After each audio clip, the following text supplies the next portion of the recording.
back to show a few more records, some things that I've been listening to since last week, my last video.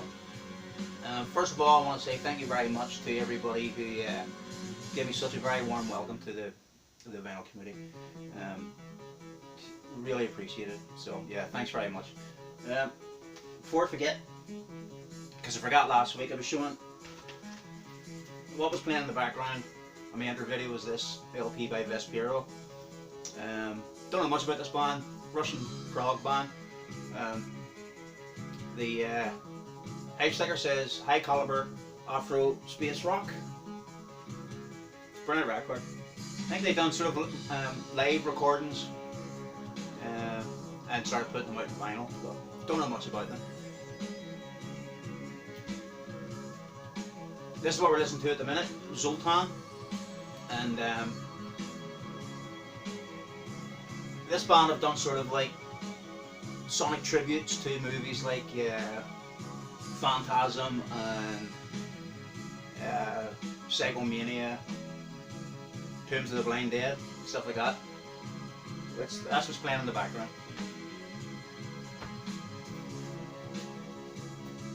Okay, so most of the stuff here I've got heavy metal and hard rock. But I want to show this one first. This is one I picked up a couple months back. Eventually got this, I've been looking for this for years. Knight Zeus. This has a link to heavy metal if you know this record. So, but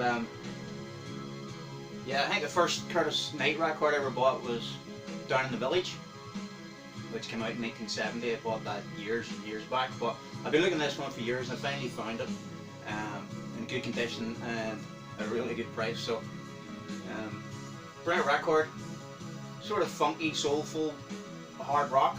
But this came out in 74 or something. Obviously, Knight was more famous for his connections with Jimi Hendrix. He wrote a couple of books on Jimi Hendrix, played with Jimi Hendrix. But on this record, you've got Eddie Clark from Motorhead, before he was known as Boss Eddie. And you can tell, first track, when it starts in, you hear his guitar, you just want to sing Mr. Movies. Great. Really good album. Some chilled out parts. Fast Eddie plays blistering guitar on it, so I'm really chuffed to finally pick this up. Knight actually went on to try and get that punk band Pure Hell, one of the first all-black punk bands. He really tried to help get them off the ground, but nothing really happened of it. But this is a fantastic record.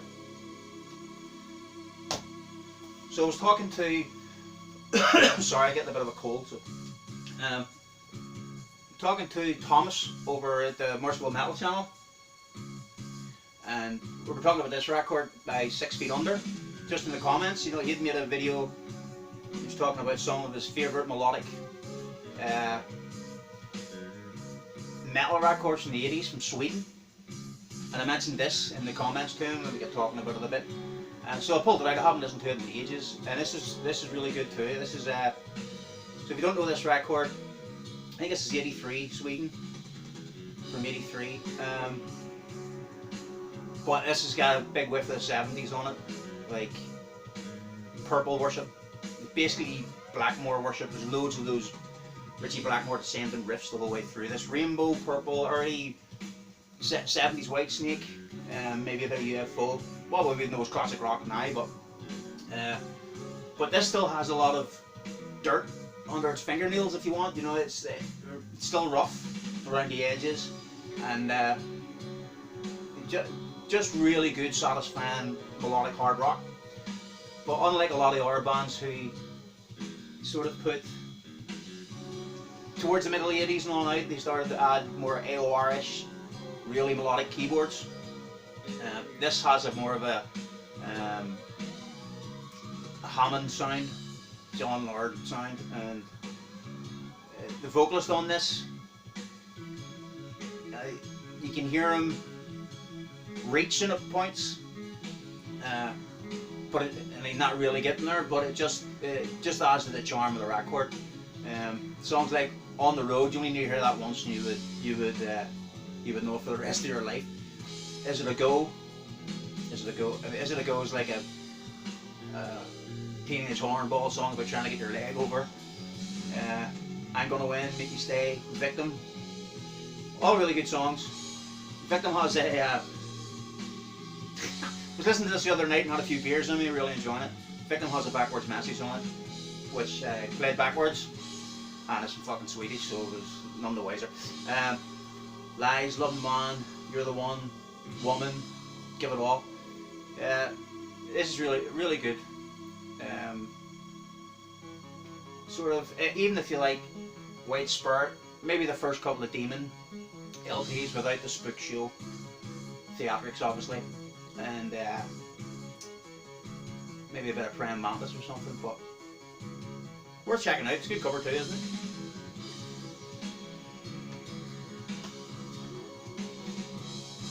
Stuff's Death Dealer. So I was giving this a rattle again, and man, this is brilliant. Canadian. So this was sort of like a record that was supposed to come out in the 80's. I was a fan of their first one, and on their first album, Keep It Out of the Flame, they call it. There's a track on it called Seducer, which is brilliant. If you haven't checked it out, it's a brilliant track. But several years ago, I was talking to a collector from Ireland here, a well-known collector called Pat Clancy, who has one of the most amazing record collections, heavy metal record collections you've seen. It's mind-blowing. But he had filled me in that this record had came out. I didn't know that they, as far as I was concerned, that first record was the only thing they had. But so they recorded this. The band fell apart. It never came out until 2014, and it was a year later or so that I heard about it. He turned me on to it, and I was blown away by it. So if you're into like Maiden, Savage Grace, there's a massive Maiden whiff in some of this. I think a lot of the tracks are actually written by the bass player as well. But so I know Darcy is a Canadian rivethead, so he may be a fan of this record. If you haven't heard this is well worth checking out. Even listen to the song East End Tower. So good. Brilliant playing. Bass player is a monster on it. Great vocals, just classic heavy metal. And this came out again in 2021, which is the issue I have here because I missed out the first run in vinyl. So this has been really good. Blown away every time you hear this. Back to God's Country, Main Games, Blood and Sand, Tribute to a Madman, East End Tower, To Hell and Back, Escape from Witch Mountain, and Journey into Fear. 8 tracks, just classic heavy metal. Brilliant. Say fans of Iron Maiden, Savage Grace, superb stuff. So I wanted to shine a little light on a couple of bands that from the UK who were a bit late to, like, you know, gain any momentum out of like the press of the new wave of British heavy metal. So they put out debut albums in the mid 80's, and they just disappeared really. You know, a lot of people would just think of these bands as just merely curiosities that didn't have any impact on the scene, and probably insignificant to a lot of people that don't really care. But to me, there's a lot of fun in these records. But so the first band I'm going to talk about is Seducer. So I think the UK band, obviously, they put out a record and put out a single in '83, I think, which I don't have. I should pick it up at some point if I can find it. Then they put out this EP, which is 1984, and this is alright. It's not bad. First track's pretty good. Solid enough, decent metal, you know. But it's their debut album that I really want to talk about. So, which is this one, Caught in the Act. This is brilliant. I lucked out on this record in some charity shop like nearly 20 years ago, and blind buy. Didn't know anything about the band, so you know, back then you could pick up a record and it didn't really matter. You could just chance your arm with blind buys because the records were so cheap anyway. So it didn't really matter if it was shit, right? But this record called Knight, this has got a really loose, garagey, snotty punk vibe to it. It's like that. How would you describe it? Like steel beer, fake butts, power trio metal from the 80's. But really good. This is one of those annoying covers where actually this has everything's upside down when you turn it around. And it has white labels, so I don't know if they all came like this. I'm not too sure whether it's just a promo thing or something. But so first track, Don't Fall in Love, Rock and Roll, is fantastic. It's more, it gives you a good vibe of what their songwriting's like. Stuff on here like the Creeper, it's like it has a textbook Michael Schenker sort of riff on it. Remember Walking in the Sand is a Shangri-La's cover, obviously, but I like the original anyway, so it works for me. And if you listen to the piano chords at the start of the original track anyway, they're quite melancholic and sort of mournful. So these boys do a heavy blues version of it, sort of thing, you know, and it works. On side 2 you've got Call Your Name. It opens up with Call Your Name, which reminds me of Heavy Load a wee bit. Something about the chorus or something in it just reminds me of that, so if you're into that sort of stuff you should check it out. Excuse me. But yeah, Caught in the Act, their debut album. The singer as well, he reminds me, his English accent's well intact, which is always good, and he reminds me of Gary Holden. If you can imagine Gary Holden from the Heavy Metal Kids, if he actually sung in a heavy metal band and drunk loads of Carlsberg Special Brew and done loads of lines of Cheap Speed, which he probably did anyway, right? But good record, this, really good. Yeah, garagey, loose, really lively sounding. Not for everybody, you know, but really good. I really enjoy it. They put that record out. This is 86. I think the other one came out in 85. Yeah. So heads down, see at the end. Heads down, see at the end. So what we got on here? This album here is a bit more precise, better production. Doesn't have that live garagey sound that I liked off the first album, but it's more. It has like a Priest crunch on the guitars. Doesn't sound like Priest. For anybody that hasn't heard this, but it's it has more of a crunchy Priest sound on the guitars. More of what you would expect from a heavy metal album in '86. But by the time this came out, really, I mean, who was paying attention to this stuff?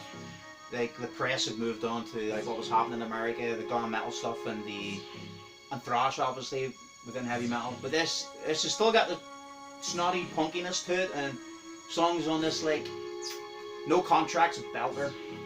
Problems is really good. Conditions, Die Your Bastard is really good. I think it's an enjoyable record. This cover doesn't really suit it, to be honest. This looks like something more of an American power metal band or something put out, you know, not the European stuff, but and also I think this bass player, Phil Smith, went on to play in the garage rock band The Hypnotics, which I'm a fan of. I just texted my friend last night, who's a Hypnotics fan as well. He asked him if he knows, but could be. Good album. The other English rock band I wanted to talk about was this band, Blood Money. This is Red, Raw and Bleeding from 1986. Later on for this sort of music as well, but this is as raw as a badger's arsehole, like, it really, really is. it has its charms. Sort of, if that sort of thrash and speed metal of like Venom and Warfare and stuff. But with the singer on here, Danny Fox, he has a classic heavy metal voice. He's really warbly and he warbles all over the top of it. So you're either gonna love it or hate it. But there's good stuff in this, like Gore or Destiny. Probably my favorite track on it is the last song, Death Heavy. Really, really good. Really good song. The album itself is overall it's alright. This is out of their two albums. This is the one that gets the most love. But for me, it's the second album they put out, which I'm going to show in a minute, which is the belter. This is Battle Scarred. So this came out '87, and to me this is a lot more focused, and the songs are just more interesting. They rattle through these, like as I say, like Venom and Warfare, only with that classic metal voice. They're far more together on this, and as I say, this is just a more interesting record to me. So you have songs on this like Battle Scarred, Wolfboat, Mutant, The Legend, Charnel House, Shapeshifter. Caligula is really good. Brother Beast, Atlantis, and the last song, Evil Bitch, is really good too. They're obviously into chainsaws and stuff. So the guy on this, the guitar player, Greeny D, he done the artwork for this. So he was obviously into Evil Dead and Texas Chainsaw Massacre and that sort of thing. So and actually the Dale Lee, the bass player here, he went on to play. No, he played guest bass on that Aragorn single, which I think I left it out. So on this single, he played the guest bass on this wee record, which was a big influence on like Tom G. Ward and Celtic Frost for his guitar sound and stuff like that. As far as I can remember, I'm hoping not just pulling that out of my hole, but what was his book called? Are You Morbid? I think he mentions this single in that book at one point. But a classic New Everybody's Heavy Metal single. It came out on Neat Records. This is Neat 7. But yeah. This is really good. Look at these boys here in the back. Like, it's Danny Fox there. His voice is as good as his complete tash. There's no Spidey barcode nightmare there. That's the full on tash. Yeah. But very good. Worth checking out. Worth checking out. And a lot of people, as I say, will just think this is just scraping the barrel dung, but to me there's fun to be had in these records. This one, because of all those chainsaws, I ended up pulling this out. Chainsaw Massacre. So I was listening to this the other night with a few liquors in me, and I've had this in my collection for well over 20 years, and I picked this up somewhere really cheap, and honestly, look at that cover. You can understand why I picked it up, right? It's got chainsaws in like that sort of old style horror writing, and then it's got massacre and bubble writing and that pop art blood splat with a chainsaw, a salty lady sitting there, and it's superimposed above a graveyard. Right on the back of it, you've got a lady in her lingerie holding a gun on a Triumph motorbike with a pencil drawing of Baphomet, go to Mendes, Baphomet.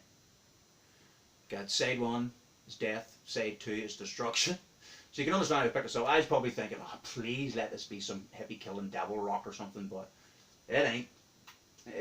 It's middle of the road plottiness. But I stuck this on the other night, and this comes out every year or something. I pull this out, and I don't know whether I was just drunk, but I really enjoyed this. Devil's Daughter is a song that's sung by the bass player. He's got a gravelier voice. This is like that pub metal sound, plods along, but it charmed me the other night. It was the last song, Accident Victim.